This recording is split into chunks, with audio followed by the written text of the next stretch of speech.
Happy Sunday. And I hope you're going to make it a spectacular one because it feels like that kind of energy today. Before I get into the cards, I just wanted to mention to all of you how important you are to me. And in times when even I am in need, it was so awesome to see all of you step up. I can't thank you enough that when Ben was having his surgery, and you all know what he means to me, I was a nervous wreck. He's my spirit dog, and he's there for all of us. And any of you that come to a class in my living room or come for treatments or readings or whatever, you know that Ben's always there to greet you. He's all happy to see you. He doesn't let you get by without wagging and getting excited. And for those of you that know him, he changes his bark when he's like, oh wait, it's my friend.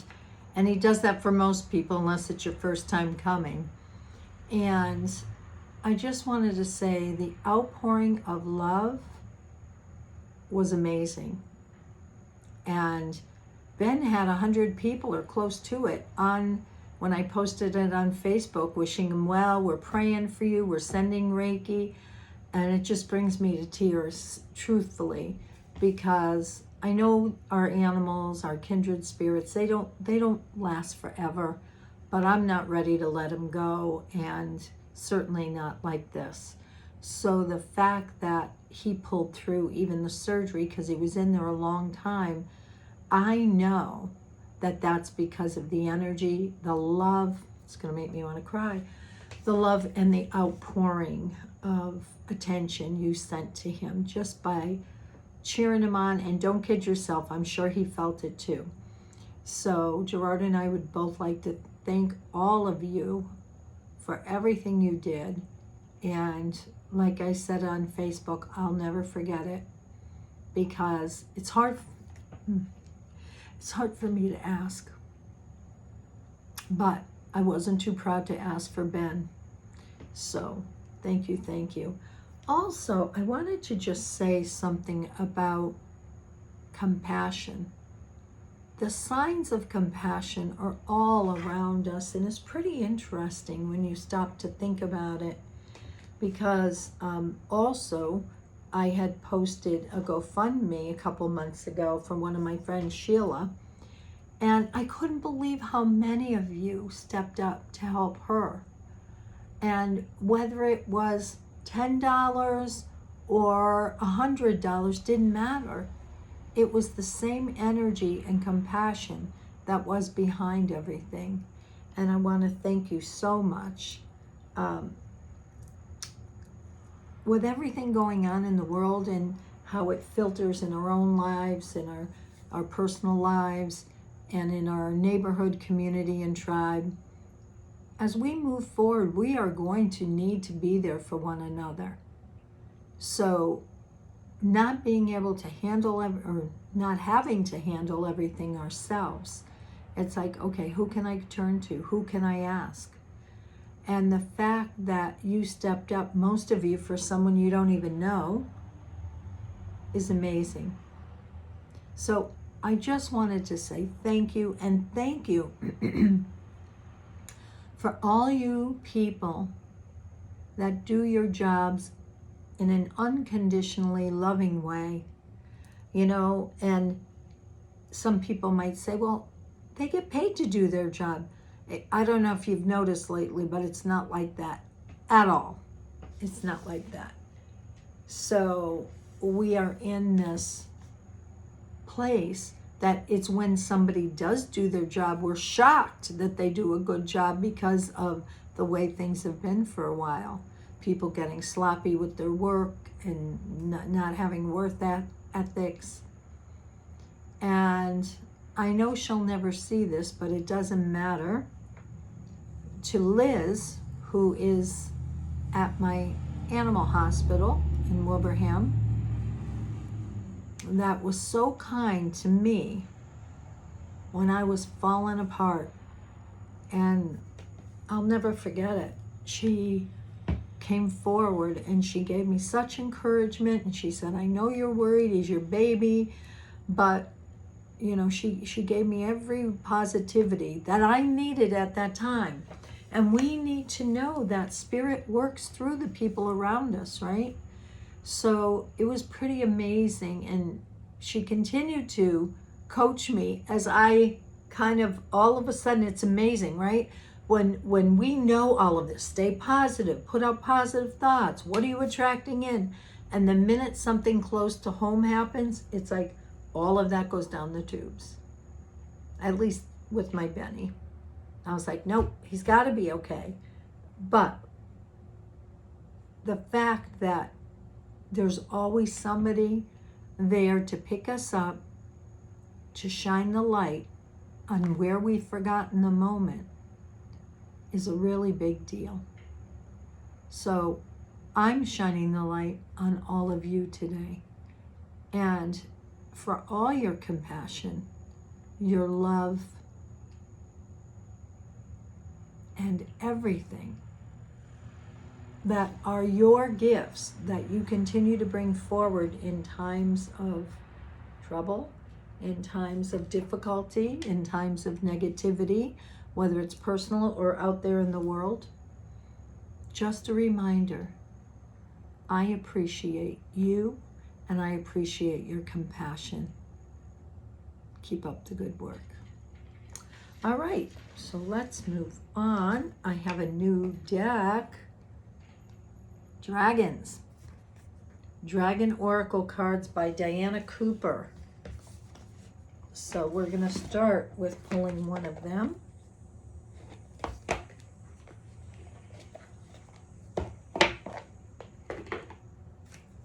All right, Spirit, what do we need to know for today? Or not for today, sorry. For the week this is. Okay, this jumped out. Dusty pink dragon from Andromeda prepares all your chakras to embody higher love, accept and radiate higher love, touch others with its flame. Look at the beauty in that card. Now, most of you think that dragons are something that was made up, mythical, whatever. And I know that dragons are real. I've worked with guides that are dragons. Why would we think, with all the nationalities and all the cultures down here, why would we also think that we only have angels and guides? We don't have them that take other form. Mermaids and dragons and unicorns. I feel like going, oh my. But we do have them in different forms. And the first thing I thought of looking at this is it's pink. So it's all about the higher love. And it also has notes all over the dragon, you know, like musical notes. And we all know that one of the things that uplifts us is music. That when we're in a funk, when we're in a lower vibration, all we have to do is put on some great music and things start to change. So, oh, the last one, okay.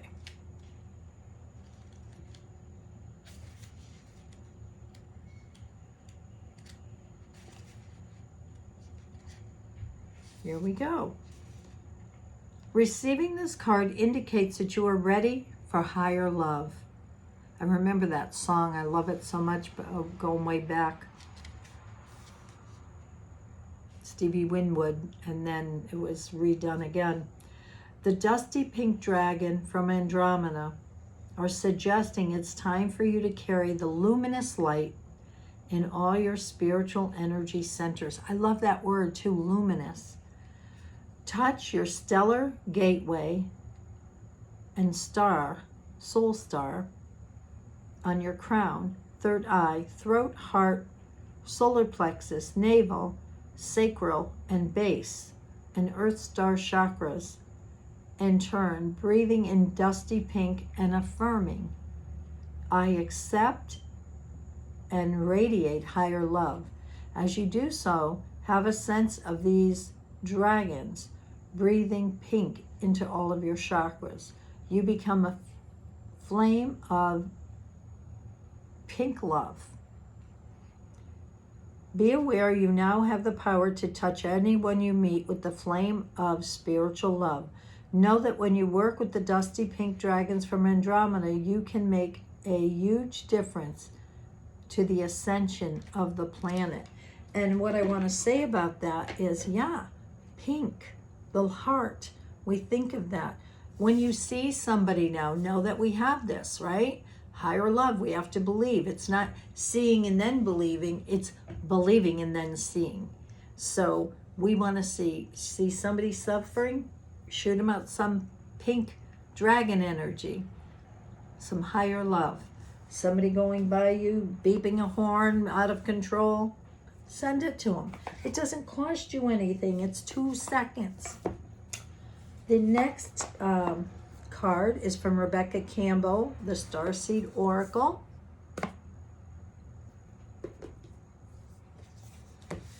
Okay, for this week, up and coming week.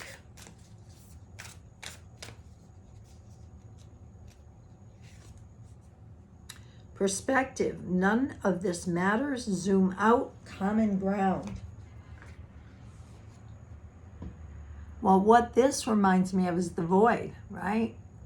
There is still a point of light here, but the darkness. And sometimes, for me, I have to be in the stillness. This reminds me of stillness or the still point.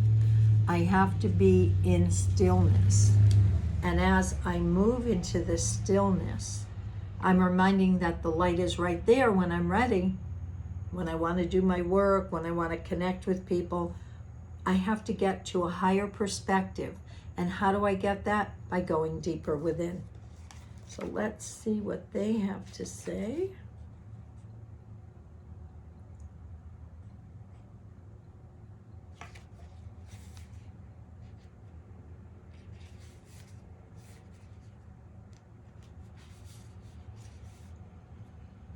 Take a step back and look at the bigger picture of your life. Step away from the blinked vision and reactive frame of mind of me against them. Change your perspective. Shut your point of view and zoom out, out, out. We are but a speck of dust in the universe, yet we think everything revolves around us. We see the planet as ours to own and conquer, pillaging the land and setting ourselves up for our eventual extinction. Well, that's depressing. We build fences and walls and create invisible borders. Mother Earth doesn't need us to survive, but we need her. It's time to wake up. A new perspective is urgently needed. Boy, do I agree with that. Just look around. We become so lost in our individual experience that we don't realize that most of the things that keep us awake at night are actually distractions. We're wasting our precious time and resources fighting with each other when we should be coming together to heal what's been severed. And with the separations between politics and vaccinated and unvaxxed and all of this, yeah, all this. This moment is a breath in the timeline of your life. This life is a fleeting moment in the tapestry of your soul's experience. Your soul's experience is a flash in the timeline of the known universe. And the known universe is a grain of sand in the unknown universe. Take a moment to see the bigger picture, find common ground, to find deep compassion in your heart, to gain a greater perspective of humanity in this fleeting moment, in the timeline of your soul's existence, in the timeline of all that is, was, and ever will be. So the question they ask is, how are you being called to change your perspective? And I think right about now we're all being called to change our perspective for sure. All right, next one by Lightworker Oracle, Alana Fairchild.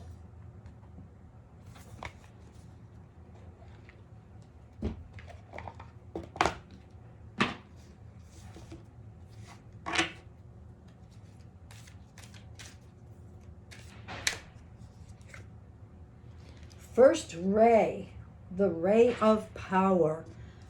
Wow, this is a big one. It's got this huge angel standing over this person, knowing that that first ray is very important.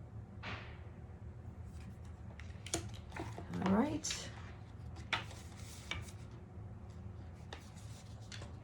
The first ray of power is energy of conscious destruction.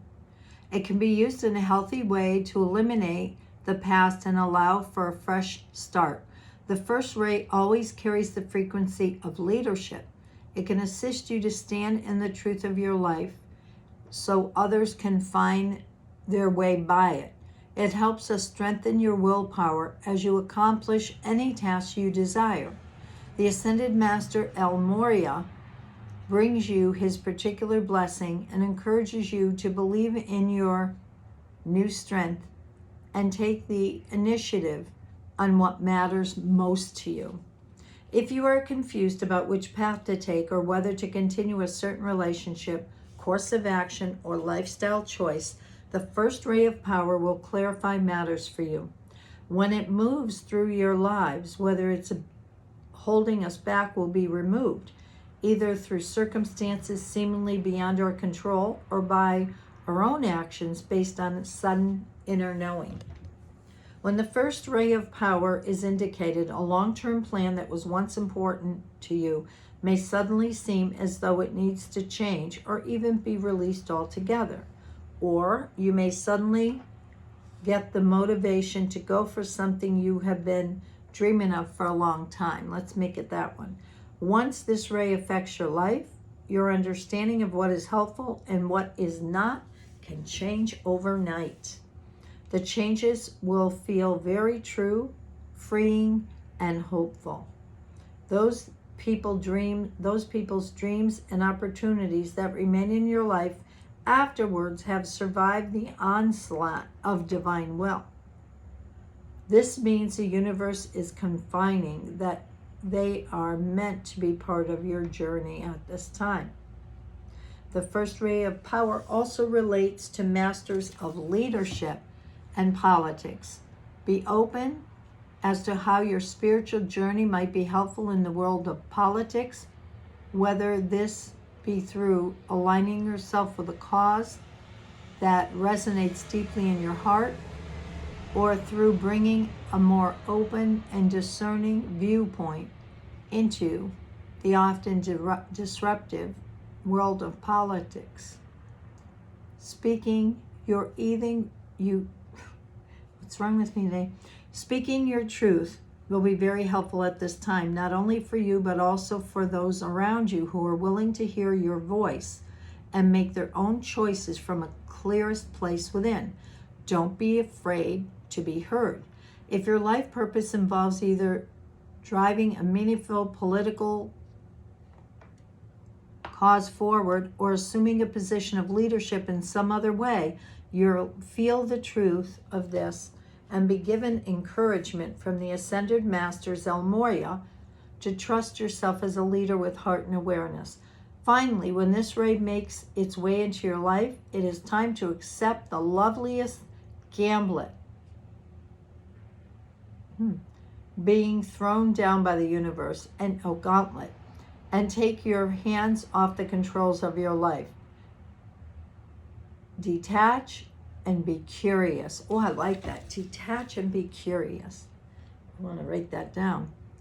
The universe will show you exactly what you need and more of what you do not. If something or someone is no longer a part of your life, it will be so that a more beautiful, truthful, and satisfying version of what you are searching can come into your world. Remember, the universe loves you and wants only the best and most beautiful life experience for you. trust it enough to let this happen now. So when we talk about destruction, one of the things that I thought was very, very important was destruction, thinking about where everything is right now, thinking about what we're doing with all these planets up against the North Node until October. We're clearing the pathway of where we've been, and we're bringing out, over the next few years, the pathway of the new Earth. So when we talk about the first ray of destruction, the old programming has to go. Not only our own, the big programming, healthcare, money, everything, schooling, everything. So that's what I'm feeling with that. The next one is Archangel Metatron by Amanda Ellis.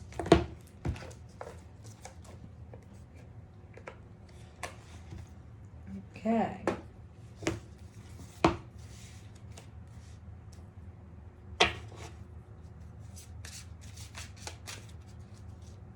What you want to leave us with today? The void, retreat, rest, and pause. I knew we were going to get something about the void in. So look at this. And it's got the symbol for Om in the center. Retreat, rest, and pause. Okay. So what's coming to me is often as we are destroying what no longer works, we do need to rest and retreat. I have been told that, this past summer, I was supposed to have all this happen and open up, and there was a lot of rest this summer. So you just have to go with it, right? What else can we do? All right. Let there be light, and with those words, creation sprang forth from darkness and propelled all of us on our eternal path of discovery and enlightenment. You are now again at a time of great transformation and change, and this may require introspection, soul searching, and questioning regarding where you go from here. If you are feeling stuck, bored, facing difficulty, in pain, or otherwise challenged, entering the void offers a chance to regroup, redefine, and co-create with the divine what is best for you. And it will serve you through this next stage of your life. Boy, what were we just talking about, right? This is going to bring us through and taking the balance of everything. Sometimes we voluntarily go into the void, and sometimes we're pushed by illness, burnout, grief, or loss, as well as other circumstances. Yet within the darkness, you can retreat and hibernate, feeling safe for a while as you search for deeper meaning and fulfillment, and allow a moment of pause before creation once more kicks in. Do not rush your time there, as so much can be revealed and learned that is not accessible to you at times other than the night. These can be rich days and weeks ahead. We should have had this before all these planets went in. We call the first movement of a baby in the womb the quickening, and so too it is with you now. Feel and sense a quickening within yourself, a desire to begin anew, to stretch, change, and become something else. So move further into the void, and as you do, you leave behind the old and what is known. The first steps in are the most difficult, as they require you to face your own darkness, and which may have robbed you of joy, love, health, abundance, or hope. As you step into the void, you feel Metatron's presence within the dark, and you are to proceed deeper into its safe cocoon, knowing you are not alone. Within the void, there is light too, and you can only truly face who you are and what you now need to deal with, to heal, embrace, or feel. The sound vibration of chanting Om at this time will connect you back to your own cosmic breath, your divine essence, so that you can reach once more for the light burning forth to a new you. Your soul is bright, sparkling ball of luminescent light. You can be anything you want to be. Choose any reality, any theme, any time, any role to play. Consciously entering back into the void is to reach back into a rich landscape of potential dreams, as well as unfulfilled desires and wishes. Don't fear the void. It is there to help, not to hinder, to heal, not to hurt, to create, not to diminish, and to make greater, not diminish, this experience we call life. Mediterranean offers safe passage through its darkness back to light, and know all is well. So there we go. We work with our pink dragon, sending out higher love. We go from a higher perspective of things. We destroy what needs to be destroyed, and we go into the void to see what the next step is. Sounds like one heck of a powerful week. Thank you so much.